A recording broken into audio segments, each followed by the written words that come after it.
Paris, le 8 octobre 2025, à 14h30 précise.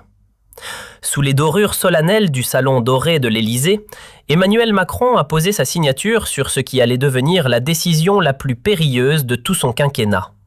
Un simple geste élégant, une plume Mont-Blanc glissant sur le papier officiel, et Sébastien Lecornu redevenait Premier ministre pour la seconde fois de son parcours politique. Ce que le chef de l'État ne percevait pas encore, c'est qu'en validant cette nomination, il venait aussi de sceller, à son insu, l'effacement progressif de sa propre autorité.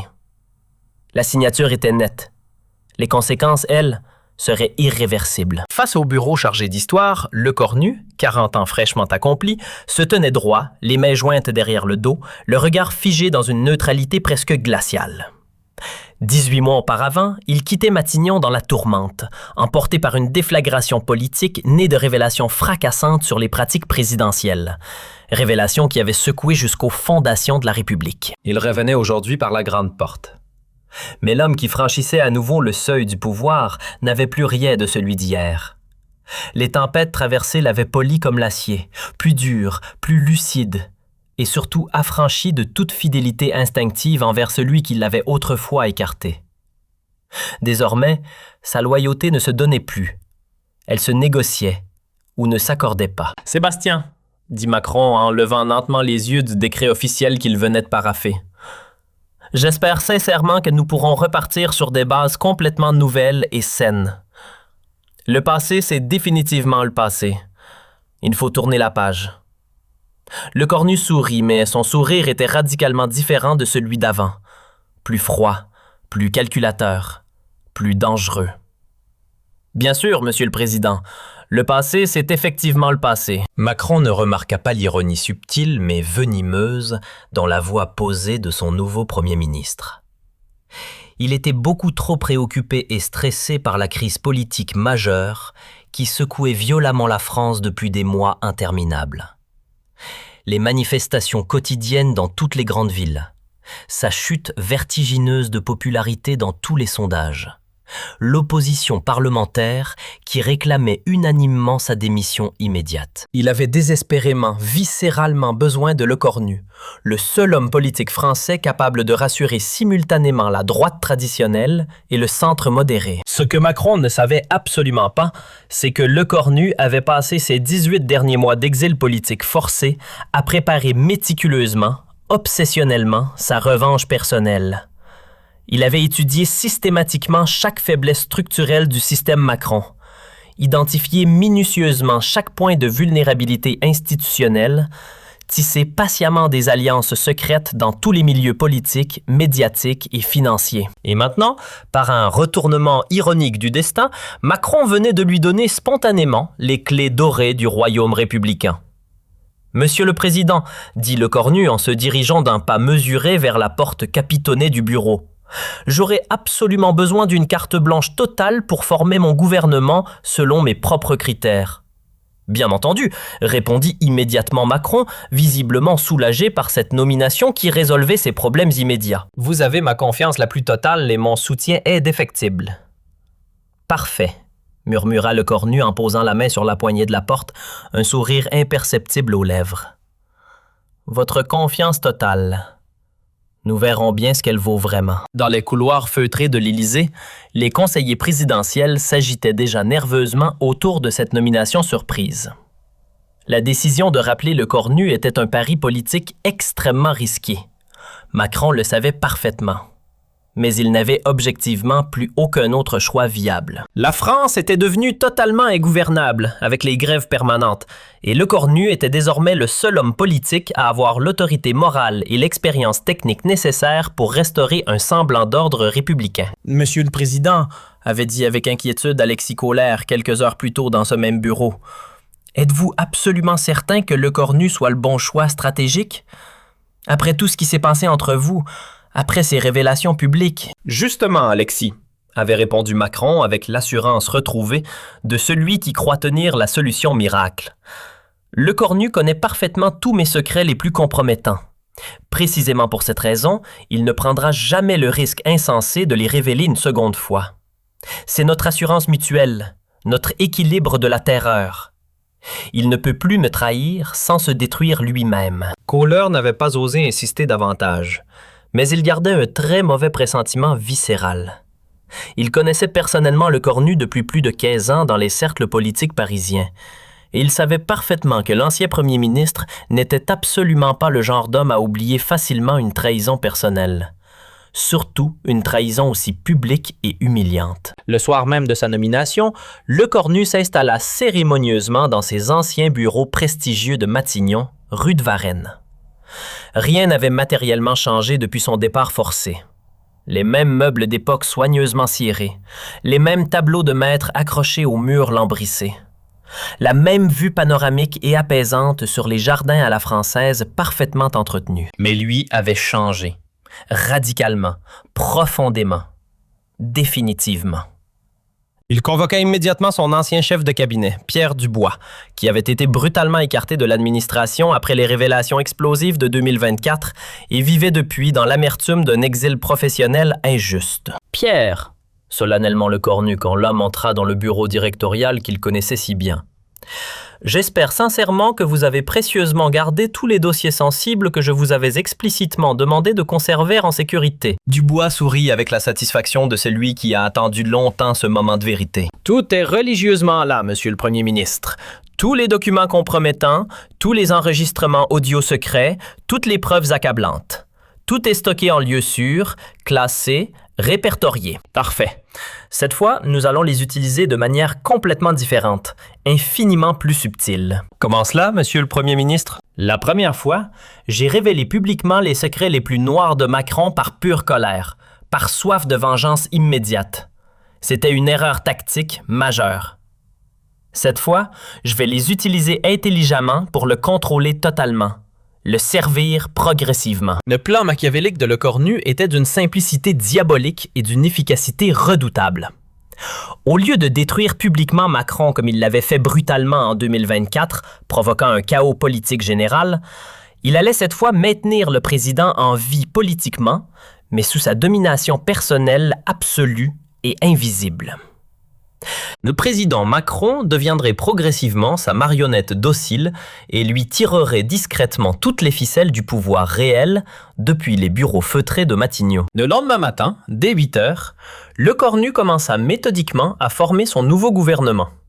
Mais contrairement aux attentes légitimes et aux habitudes constitutionnelles de l'Élysée, il ne consulta pas une seule fois Macron sur ses choix ministériels. Il nomma qui il voulait, quand il voulait, dans les fonctions qu'il voulait, selon ses propres critères personnels et politiques. Le premier ministre appela d'une voix légèrement inquiète Alexis Kohler vers midi. « Le président aimerait beaucoup discuter personnellement avec vous de vos choix ministériels avant leur officialisation. Dites respectueusement au président que mes choix gouvernementaux sont définitivement arrêtés et non négociables, » répondit sèchement Lecornu sans lever les yeux de ses dossiers. S'il a des objections particulières à formuler, qu'il les mette noir sur blanc, par écrit, avec ses arguments détaillés. Cette réponse brutale et sans appel fit l'effet d'une véritable bombe diplomatique à l'Élysée. Jamais, dans toute l'histoire de la Ve République, un premier ministre fraîchement nommé n'avait osé défier aussi ouvertement et publiquement l'autorité présidentielle traditionnelle. Macron convoqua donc Lecornu d'urgence dans son bureau présidentiel dès l'après-midi même. « Sébastien, nous devons absolument parler sérieusement. Vous ne pouvez pas former votre gouvernement sans me consulter au préalable. C'est contraire à tous nos usages constitutionnels. » Lecornu s'assit très calmement dans le fauteuil Louis XVI face au bureau présidentiel, croisa posément les jambes et fixa Macron droit dans les yeux. « Monsieur le Président, vous m'avez explicitement dit hier que j'avais carte blanche totale pour mes nominations. Il n'y a absolument aucun « mais » qui tienne, Monsieur le Président. Soit vous me faites réellement confiance et vous respectez vos engagements, soit vous ne me faites pas confiance, et dans ce cas, je démissionne séance tenante et je révèle immédiatement à toute la presse française les véritables raisons secrètes pour lesquelles vous m'avez vraiment renommé à ce poste. Le chantage politique était explicite, direct, imparable. Macron pâlit visiblement et sentit ses mains devenir moites. Qu'est-ce que vous voulez dire exactement? Je veux dire très clairement que vous ne m'avez absolument pas nommé pour mes compétences gouvernementales reconnues, Monsieur le Président. Vous m'avez nommé uniquement parce que vous pensez naïvement que je ne peux pas vous trahir une seconde fois, étant donné que je connais déjà tous vos secrets les plus compromettants. Mais vous vous trompez. Vous vous trompez lourdement dans votre calcul politique. Mes connaissances de vos secrets ne m'empêchent nullement de vous trahir à nouveau. Au contraire, le silence oppressant qui suivit cette déclaration était absolument assourdissant. On n'entendait que le tic-tac régulier de la pendule Empire posée sur la cheminée du bureau. Macron réalisait brutalement, avec une terreur grandissante, qu'il venait de commettre l'erreur stratégique la plus monumentale de sa vie politique. En renommant Lecornu pour tenter de le contrôler, il n'avait pas du tout récupéré un allié loyal et reconnaissant. Il venait d'armer méthodiquement son pire ennemi personnel et de lui donner tous les moyens institutionnels de le détruire. « Qu'est-ce que vous voulez exactement de moi ?» demanda finalement Macron, la voix blanche et tremblante. « Ce que je veux, c'est très simple. Gouverner réellement la France. Vraiment gouverner, pas faire semblant. Vous resterez officiellement président de la République. Vous ferez consciencieusement vos voyages officiels protocolaires, vos discours télévisés, vos cérémonies commémoratives, mais toutes les vraies décisions politiques importantes, tous les arbitrages gouvernementaux majeurs, c'est moi et moi seul qui les prendrai désormais. Vous me proposez un véritable coup d'État constitutionnel. Je vous propose intelligemment un partage équitable du pouvoir républicain. Vous gardez généreusement tous les titres honorifiques et la reconnaissance médiatique internationale. Moi, je prends modestement la réalité concrète du pouvoir exécutif. » Macron était complètement pris au piège, coincé entre le marteau et l'enclume. S'il refusait catégoriquement cette proposition, Lecornu démissionnait immédiatement et révélait publiquement tous ses secrets, provoquant un nouveau scandale national. S'il acceptait cette proposition inouïe, il devenait de facto un président fantoche, une simple façade démocratique. « Et si je refuse votre proposition ?» Lecornu sortit calmement son téléphone portable crypté de sa poche et fit défiler l'écran jusqu'à un dossier audio spécifique qu'il montra à Macron. « Voici l'enregistrement intégral de votre conversation téléphonique confidentielle avec le président chinois Xi Jinping du 15 septembre dernier. Celle où vous lui promettez explicitement des informations privilégiées sur les positions négociatrices françaises lors du prochain sommet. Souhaitez-vous que je la diffuse dès ce soir sur toutes les chaînes d'information? » Macron s'effondra littéralement dans son fauteuil présidentiel, le visage décomposé. « Comment avez-vous réussi à obtenir cet enregistrement? C'était une ligne sécurisée. »« J'ai mes sources très fiables, Monsieur le Président. 18 mois d'exil politique forcé, cela donne énormément de temps libre pour tisser méthodiquement des réseaux d'information dans tous les milieux. J'ai des alliés partout maintenant, dans les services secrets, dans l'administration, dans les médias, dans les entreprises. Vous m'avez sous-estimé. Qu'est-ce que vous exigez concrètement de moi? Je veux que vous signiez dès aujourd'hui un décret présidentiel secret me donnant des pouvoirs gouvernementaux considérablement étendus sur toute la politique intérieure française et la politique économique nationale. Vous pourrez conserver formellement la défense nationale et les affaires étrangères, mais même dans ces domaines, vous devrez systématiquement me consulter avant toute décision importante. Et si je refuse absolument? Alors, demain matin, à la première heure, toute la France découvrira, médusée, que son président de la République vend régulièrement des secrets d'État stratégiques à des puissances étrangères. Et cette fois, ce ne sera pas simplement une crise politique passagère. Ce sera un procès retentissant pour haute trahison avec une probable condamnation à la réclusion criminelle à perpétuité. Macron n'avait objectivement plus aucun choix viable. Le soir même, dans le secret le plus absolu, il signait le décret présidentiel confidentiel qui transformait officieusement Lecornu en véritable dirigeant de facto de la République française. Mais ce décret secret n'était en réalité que le tout début du plan machiavélique de Lecornu. Une fois le pouvoir réel solidement entre ses mains expertes, il commença immédiatement à transformer systématiquement et méthodiquement tout l'État français selon sa vision politique personnelle. Première mesure radicale, il limogea immédiatement et sans préavis tous les conseillers personnels de Macron et les remplaça par ses propres hommes de confiance triés sur le volet. L'Élysée devint progressivement une coquille vide, impressionnante mais inoffensive, avec un président officiellement maintenu, mais privé de tous ses principaux leviers de pouvoir. Deuxième mesure stratégique. Il centralisa autoritairement toutes les décisions gouvernementales importantes à Matignon. Tous les ministres, sans exception, ne rendaient désormais plus compte qu'à lui personnellement.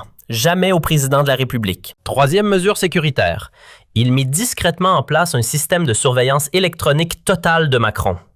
Chaque conversation téléphonique, chaque rencontre privée, chaque déplacement présidentiel était désormais méthodiquement contrôlé et enregistré par les services secrets loyaux à Lecornu. « Comment se porte notre cher président ce matin ?» demandait ironiquement Lecornu à ses conseillers les plus proches lors des réunions matinales quotidiennes de Matignon. « Il semble s'habituer progressivement à sa nouvelle situation politique, monsieur le premier ministre, » répondait Pierre Dubois avec un sourire complice et satisfait. Pendant ce temps, l'opinion publique française assistait quotidiennement à un spectacle politique de plus en plus étrange et inexplicable.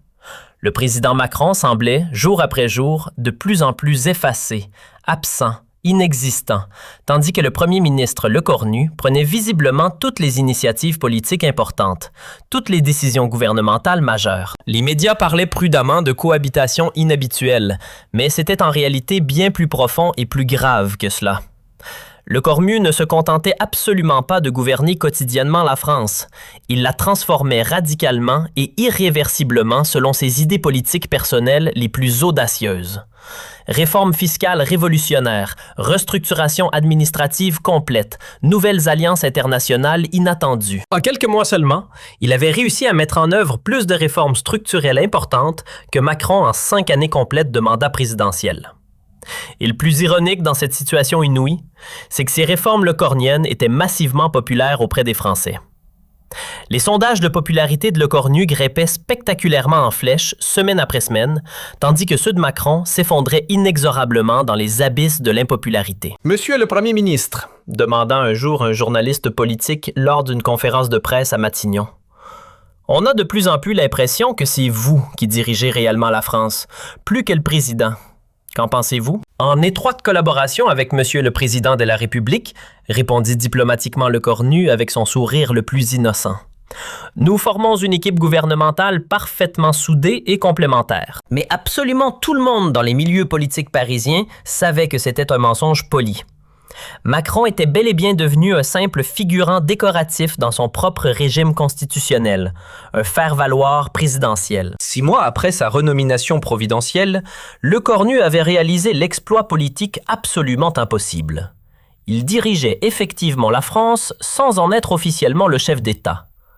Il avait subtilement transformé le régime présidentiel français en régime parlementaire de facto, avec lui-même comme véritable Premier ministre tout-puissant et leader incontesté. Macron, de son côté, assistait, complètement impuissant, à sa propre marginalisation politique progressive et inexorable.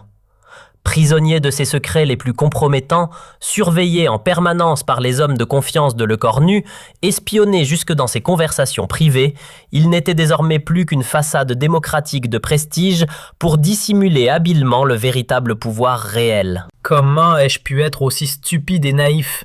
se demandait-il quotidiennement en regardant mélancoliquement les jardins de l'Élysée depuis son bureau présidentiel, progressivement déserté par tous ses conseillers historiques. Il avait cru pouvoir utiliser et manipuler Lecornu comme un simple instrument politique. C'était finalement Lecornu qui l'utilisait et le manipulait comme une marionnette. 1 an exactement après cette renomination fatale, la transformation politique était absolument complète.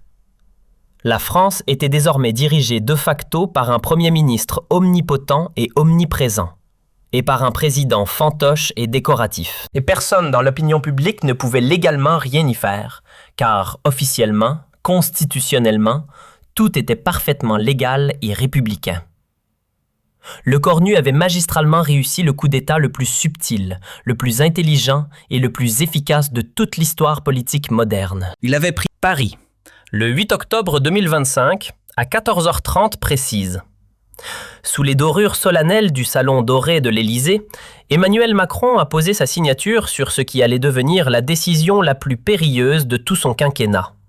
Un simple geste élégant, une plume Mont-Blanc glissant sur le papier officiel, et Sébastien Lecornu redevenait Premier ministre pour la seconde fois de son parcours politique. Ce que le chef de l'État ne percevait pas encore, c'est qu'en validant cette nomination, il venait aussi de sceller, à son insu, l'effacement progressif de sa propre autorité. La signature était nette. Les conséquences, elles, serait irréversible. Face au bureau chargé d'histoire, Lecornu, 40 ans fraîchement accompli, se tenait droit, les mains jointes derrière le dos, le regard figé dans une neutralité presque glaciale. 18 mois auparavant, il quittait Matignon dans la tourmente, emporté par une déflagration politique née de révélations fracassantes sur les pratiques présidentielles. Révélations qui avaient secoué jusqu'aux fondations de la République. Il revenait aujourd'hui par la grande porte. Mais l'homme qui franchissait à nouveau le seuil du pouvoir n'avait plus rien de celui d'hier. Les tempêtes traversées l'avaient poli comme l'acier, plus dur, plus lucide, et surtout affranchi de toute fidélité instinctive envers celui qui l'avait autrefois écarté. Désormais, sa loyauté ne se donnait plus. Elle se négociait ou ne s'accordait pas. « Sébastien », dit Macron en levant lentement les yeux du décret officiel qu'il venait de paraffer. « J'espère sincèrement que nous pourrons repartir sur des bases complètement nouvelles et saines. » Paris, le 8 octobre 2025, à 14h30 précise. Sous les dorures solennelles du salon doré de l'Élysée, Emmanuel Macron a posé sa signature sur ce qui allait devenir la décision la plus périlleuse de tout son quinquennat. Un simple geste élégant, une plume Mont-Blanc glissant sur le papier officiel, et Sébastien Lecornu redevenait Premier ministre pour la seconde fois de son parcours politique. Ce que le chef de l'État ne percevait pas encore, c'est qu'en validant cette nomination, il venait aussi de sceller, à son insu, l'effacement progressif de sa propre autorité. La signature était nette. Les conséquences, elles, seraient irréversibles. Face au bureau chargé d'histoire, Lecornu, 40 ans fraîchement accompli, se tenait droit, les mains jointes derrière le dos, le regard figé dans une neutralité presque glaciale. 18 mois auparavant, il quittait Matignon dans la tourmente, emporté par une déflagration politique née de révélations fracassantes sur les pratiques présidentielles. Révélations qui avaient secoué jusqu'aux fondations de la République. Il revenait aujourd'hui par la grande porte. Mais l'homme qui franchissait à nouveau le seuil du pouvoir n'avait plus rien de celui d'hier. Les tempêtes traversées l'avaient poli comme l'acier, plus dur, plus lucide, et surtout affranchi de toute fidélité instinctive envers celui qui l'avait autrefois écarté. Désormais, sa loyauté ne se donnait plus. Elle se négociait ou ne s'accordait pas. « Sébastien », dit Macron en levant lentement les yeux du décret officiel qu'il venait de paraffer. « J'espère sincèrement que nous pourrons repartir sur des bases complètement nouvelles et saines. Le passé, c'est définitivement le passé. Il faut tourner la page. » Lecornu sourit, mais son sourire était radicalement différent de celui d'avant. Plus froid, plus calculateur, plus dangereux. Bien sûr, Monsieur le Président, le passé, c'est effectivement le passé. Macron ne remarqua pas l'ironie subtile mais venimeuse dans la voix posée de son nouveau Premier ministre. Il était beaucoup trop préoccupé et stressé par la crise politique majeure qui secouait violemment la France depuis des mois interminables. Les manifestations quotidiennes dans toutes les grandes villes, sa chute vertigineuse de popularité dans tous les sondages, l'opposition parlementaire qui réclamait unanimement sa démission immédiate. Il avait désespérément, viscéralement besoin de Lecornu, le seul homme politique français capable de rassurer simultanément la droite traditionnelle et le centre modéré. Ce que Macron ne savait absolument pas, c'est que Lecornu avait passé ses 18 derniers mois d'exil politique forcé à préparer méticuleusement, obsessionnellement, sa revanche personnelle. Il avait étudié systématiquement chaque faiblesse structurelle du système Macron, identifié minutieusement chaque point de vulnérabilité institutionnelle, tissé patiemment des alliances secrètes dans tous les milieux politiques, médiatiques et financiers. Et maintenant, par un retournement ironique du destin, Macron venait de lui donner spontanément les clés dorées du royaume républicain. « Monsieur le Président », dit Lecornu en se dirigeant d'un pas mesuré vers la porte capitonnée du bureau, « j'aurais absolument besoin d'une carte blanche totale pour former mon gouvernement selon mes propres critères. » « Bien entendu, » répondit immédiatement Macron, visiblement soulagé par cette nomination qui résolvait ses problèmes immédiats. « Vous avez ma confiance la plus totale et mon soutien est défectible. »« Parfait, » murmura Lecornu en posant la main sur la poignée de la porte, un sourire imperceptible aux lèvres. « Votre confiance totale. Nous verrons bien ce qu'elle vaut vraiment. » Dans les couloirs feutrés de l'Élysée, les conseillers présidentiels s'agitaient déjà nerveusement autour de cette nomination surprise. La décision de rappeler le Cornu était un pari politique extrêmement risqué. Macron le savait parfaitement.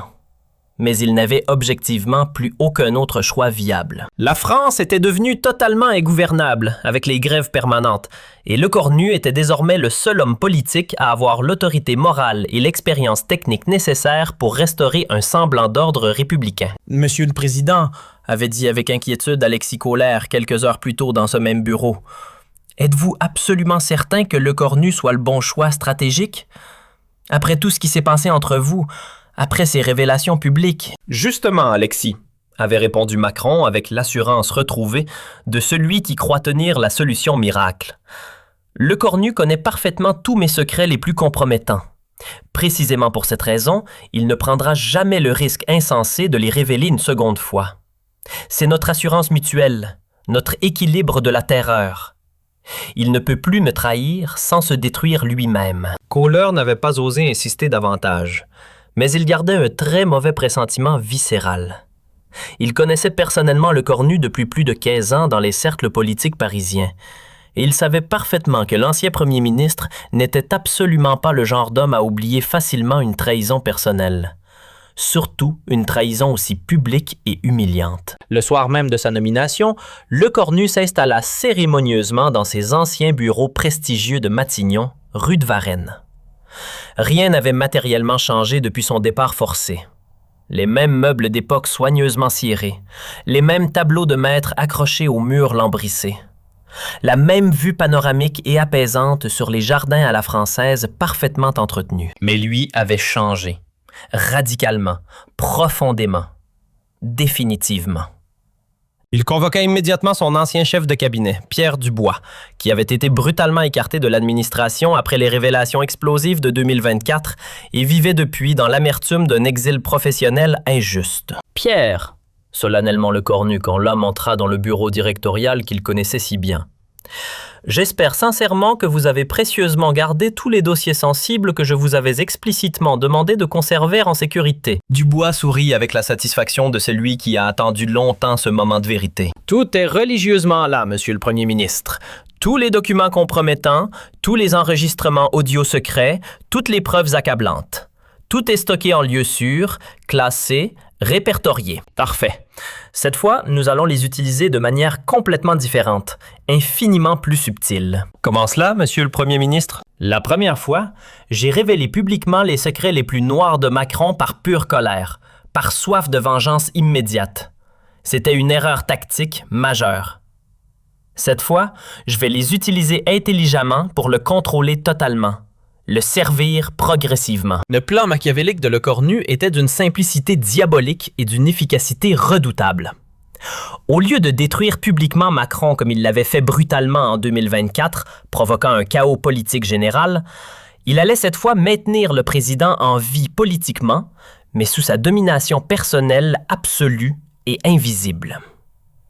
Le président Macron deviendrait progressivement sa marionnette docile et lui tirerait discrètement toutes les ficelles du pouvoir réel depuis les bureaux feutrés de Matignon. Le lendemain matin, dès 8 heures, Le Cornu commença méthodiquement à former son nouveau gouvernement.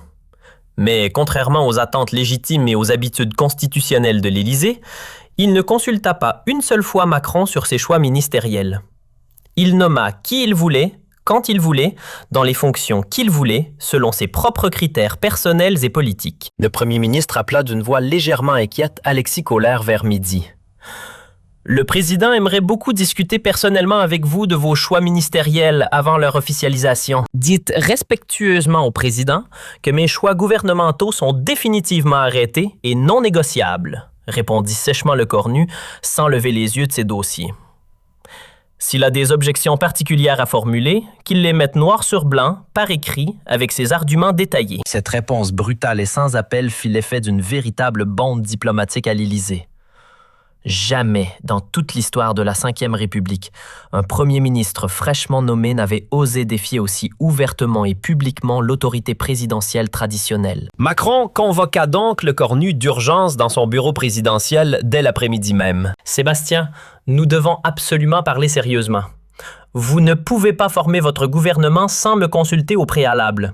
C'est contraire à tous nos usages constitutionnels. Le cornu s'assit très calmement dans le fauteuil Louis XVI face au bureau présidentiel, croisa posément les jambes et fixa Macron droit dans les yeux. « Monsieur le Président, vous m'avez explicitement dit hier que j'avais carte blanche totale pour mes nominations. Il n'y a absolument aucun « mais » qui tienne, Monsieur le Président. Soit vous me faites réellement confiance et vous respectez vos engagements, soit vous ne me faites pas confiance, et dans ce cas, je démissionne séance tenante et je révèle immédiatement à toute la presse française les véritables raisons secrètes pour lesquelles vous m'avez vraiment renommé à ce poste. » Le chantage politique était explicite, direct, imparable. Macron pâlit visiblement et sentit ses mains devenir moites. Qu'est-ce que vous voulez dire exactement? Je veux dire très clairement que vous ne m'avez absolument pas nommé pour mes compétences gouvernementales reconnues, Monsieur le Président. Vous m'avez nommé uniquement parce que vous pensez naïvement que je ne peux pas vous trahir une seconde fois, étant donné que je connais déjà tous vos secrets les plus compromettants. Mais vous vous trompez. Vous vous trompez lourdement dans votre calcul politique. Mes connaissances de vos secrets ne m'empêchent nullement de vous trahir à nouveau. Au contraire, le silence oppressant qui suivit cette déclaration était absolument assourdissant.